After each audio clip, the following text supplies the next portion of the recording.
ka-Chismis Trend! Welcome back to my YouTube channel. Usap-usapan pa rin ang pahayag ni Vice Ganda sa segment ng 8 Showtime kung saan tila parinig nga daw ito sa tunay na kinahaharap na issue ngayon ni Catherine Bernardo sa politician na si Mark Alcala at sa ex nitong si Daniel Padilla. Agaw pansin naman at ayon sa mga netizen ay tila alam ni Maymay Entrata ang real score sa pagitan nila Mark Alcala at ni Catherine Bernardo. Narito ang buong detalye. Let's watch this. Mare, anong latest mo for today's video? Ay, naku, eto na Mare. Talaga nga naman naging bala mga tao. Dahil? Diba, mga utaw-China. Para bang, syempre, alam naman natin ngayon, katatapos na lang ng PGD.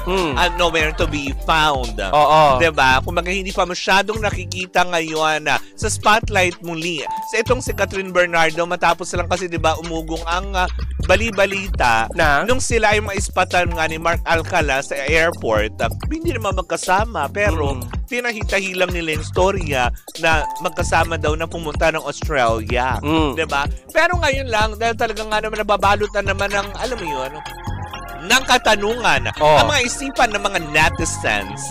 Dahil nga, di ba, recently lang, ibinalita sila sa TV Patrol. Na? Yung tungkol nga dito sa kanilang rumored relationship ni Mark Alcala. Di ba, may ganon. Tapos, di okay na yon kasi balita kailangan talaga showbiz lang kemi ganito. Pero kanyatang eto, last Saturday, naulit na naman ito ng, alam mo yon, mapatutsadakan sa Showtime mismo. Kay Maymay Entrata. Diba? Kasi nga naman, meron sila yung sa breaking news, diba? Meron breaking news? Oo, breaking news.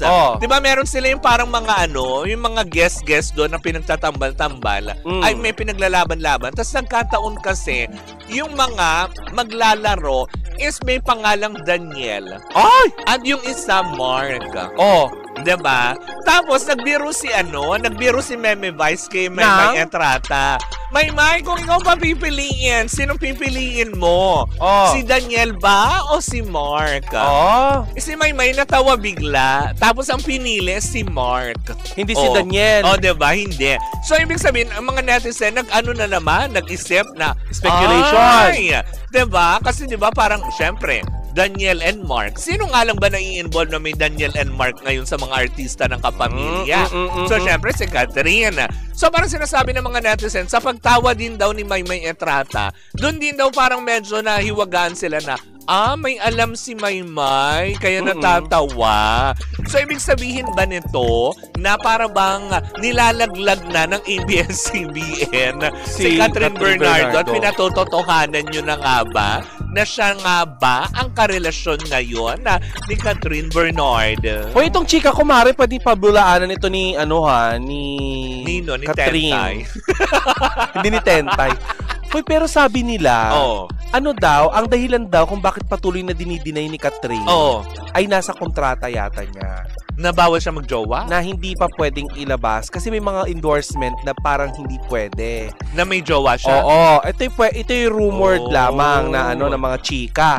Pero pwede itong pabulaanan ni Catherine. Pero kung ini-endorso niya na bawal? Agua Bendita? Hindi ko alam. Bawal? Green Cross. Hindi naman siya pinakudong. Ano ba ini-endorso niya at bawal na may karelasyon? Siya, diba? Yung may dali-dali rin na fast food. Ganun? Hindi ko alam kung yun yun. Pero kung ano man, choice siguro nila na hindi ilabas kasi... Ruwaka, ano yun? Manok yun, diba? Diba yun yung nila, tagline nila? It's finger licking, kicking, good. Ketchup. Ay, bakit UFC pala yun. Bakit nagtagal dun sa dulo? Huwag mo nang ulitin. Pero anyway, kung inilalaglag siya ng ABS-CBN, malamang ay handa na rin ang management. Malamang, pati yung niya, yung manager siguro. Diba? Pero hindi, parang yun lang napansin ng mga Otauchi na parang, okay. So, ibig sabihin, may go signal na sa management mismo ng ABS-CBN kasi recently, nasa news and current affairs nyo. Tapos ngayon, naging na siya, tumpukan na ng usapin sa katulad sa noontime show nila na Showtime. Diba? At Diba? Alam naman natin na si Meme hindi magbibiro ng ganyan ng walang laman. Oo. Diba? Kasi ngayon kay Kim Chiu and Paolo Abilino, diba, na-booking din. Yes. Kay Meme. Diba? Yung tinatago nila na dumadalaw-dalaw pala si Paolo Abilino before na nakamask-mask pa daw. Diba? Alam mo, suggestion ko lang kay Meme, bakit hindi ka na lang mag-YouTube? Kagaya ng ginagawa nila Papa O. O, diba? Tsaka nila Nanay Christy. Sabi ni Meme, wala akong time. Hindi, tsaka marami siya makakaaway. For sure may mga interest si Meme na kailangan protektahan kaya hindi niya yun pwede. Correct. Di ba yung partulad yung interview niya kay Shubi? Oo. Di ba? Yung sikat na artista pala na nagme-message pala kay sino yun? Si Joshua Garcia. Ay talaga? Oh, diba? Bakit sinasabi natin ni nung kasama niya na parang ay may something yan? Hindi si Joshua daw kasi maraming netizen na nagsabi nun, yung tinutukoy na sikat na artista na nagme-message kay Shubi. Sino yung binabanggit nila na may kailangan lang sa kanya dahil taga-bantayan siya, feeling easy siya? Ayun ang hindi ko alam kung sino. Kasi, pero yung isa, lumutang na yan kasi na-name drop nila yan during yata sa guesting nila sa Fast Talk ni Tito Boy. Ay, alam mo, parang hindi maganda na ginanon nila, na nilaglag nila si Joshua. Diba? Paano kung i-deny ni Joshua yan? Di, kahiya-hiya sila. Hindi totoo, pero hindi pa naman sila yung kumbaga si Shubi, hindi naman yung sinabi rekta. Yung mga tao na nag-name drop. Kasi nga, diba, kumbaga doon na naman, alam mo yung mga tao galing na naman magtahi. Hindi ko alam, paano kayo nakagawa ng kortina? Ganyan. Kaya nga. Bakit hindi kayo gumawa ng duyan? Maghabi kayo. Puntahan ninyo si Senator Loren Legarda. Yung ganyan ka, Oo. gano'n. Diba yung may mga binabayo-bayong gano'n? Wow. Oo. Diba yung Hinahabi, ang binabayo ay hindi bigas. pinalulusot na gano'n, tapos binabayo-bayong gano'n. Yung habi ba ang tawag doon? Oo, paghahabi. Pero ginaganon pa din yan eh. Ikaw ba hinahabi-habi ka? Yung hagibis, gano'n. Katawan. Ingatan ang inyong katawan. Ingatan ang inyong Ay, nako.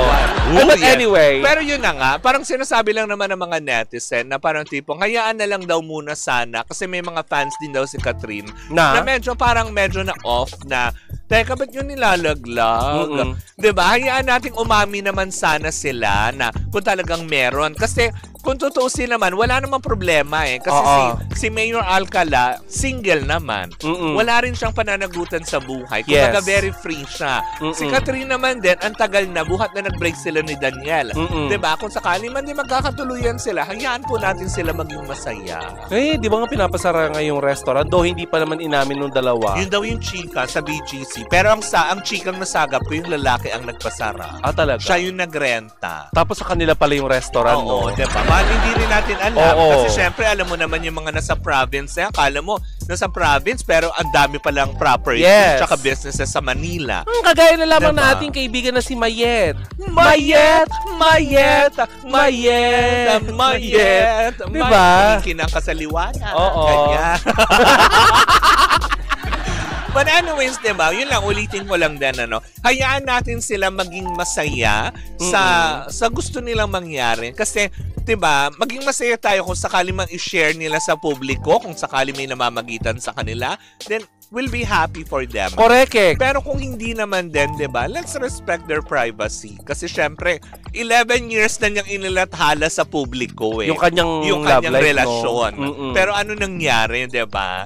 Tapos nung nagka-problema, alam mo yun, involved din ang public. Kasi alam mo yan, pang ayaw na ayaw ko. Kaya hindi rin ako masyadong chumichika ng mga derogatory. Kasi, kapag chumichika tayo, tinitira natin yung artista. Sige yung mga fans. Sige, tirahin mo si ganito. Tirahin mo.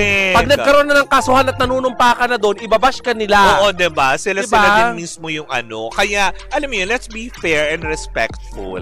Ganon. At saka isa pa yan, Mare, sa mga fanning. Fanny na may saison. May mga ganyan kasi, Mare, the last time na nagkaroon ng may statement si Meme Vice Ganda na ganyan nga. Na nagiging toxic na nga daw ang mga fans minsan. Diba? Natutuwa sila sa'yo, may palitsyon pa. Pero sila din pala yung chichika sa'yo ng kung ano-anong masasakit. Diba? Tapos Mara, naging usap-usapan yan kasi parang ang tinamaan daw yata. I'm not sure kung sila talaga yung natamaan. May mga chika na ang natamaan sa mga ganyang fandom ay yung Dasbia. Dasbia. Dustin. Oo, Dustin si Dustin tsaka si Bianca. Bianca. Oo. Rivera. Oo. Kasi Mare, may mga pagkakataon daw na parang naiilang na yung mga tao na parang pagsamahin itong si Will at tsaka si Bianca dahil may mga nagagalit ng mga Dasbia. Di ba mag-ex sila? No. Hindi ba? Hindi sila mag-ex. Sino ba yung ex ni Will? Ewan ko kung sino yung ex niya. Alam ko si Princess Punsalan. Hindi ang alam ko. Meron Willie siyang Revilla naging pala ex yun. doon Tama ba ako? Wala siyang ex doon pero na-ship siya kay kay Bianca. Parang nung big night nga nakita nga na parang parang may chemistry itong si Will at yung dalawa sila. Na parang bagay. Oo. So yung mga tao what if sila talaga. 'Di ba? Hindi talaga si Dustin. Mali pala ako. Yung iniisip ko pala si Harvey Bautista. Yung totga ni AC Bonifacio. AC Bonifacio Ay, ba? AC Bonifacio. Girlfriend niya si AC Bonifacio. Oo, yun. Diba? Oo. Tama, diba? AC Bonifacio yes. Diba? Yung na hindi na nagkomento si Harvey Bautista na nagpunta rito. Tapos parang may ex din siya na nandoon din. Yes, oo. At hindi na chichikahin ng mga ganyang bagay. Siya pala yun. Hindi si Will, sorry. Yun. But anyway, back to Catherine Bernardo. We're happy if you're happy. Yes, yun lang naman din ang kaya namin sabihin. Doon sa mga fans naman na pilit pa rin inuurirat at alam mo yun, kailangan ma-involve kayo kung sakali. Hindi naman siguro din kalabisan kung ibabalato nyo na lang kay Catherine ito, diba? Hindi rin naman natin tatanggalin, syempre, yung karapatan sa mga fans na pero na... syempre, diba, dapat know their limits. Yeah. Diba, alam nyo lang kung hanggang saan lang kayo bilang fan si Catherine. Huwag naman yung tipong, alam mo yung minuto, kailangan updated kayo. Ano kayo, dinag nyo pa yung nanay? Kaya nga, kagaya na lamang dito, Mara, hindi na ko lalayo. Oh. Sa tuwing makikita nila kasama ko si Cara, sabi nila, saan si Papa Jackson? Sinasagot ko sila. Nasa kanila po. Correct. Ay, pinapasabi nga pala niya, Ben, hindi mo na siya kukuha ng tosino kasi vegan siya. O di nagbuka ka, nagtitinda ng tosino sa comment section. Diba? Para hanapin mo sa akin yung taong hindi ko alam kung nasaan ba talaga. Correct, diba? Diba? Asang ka? Pinapatanong ni Aling Ma'am daw. Diba? Na pwede nyo namang i-message direkta. Hindi, yun lang naman din, diba?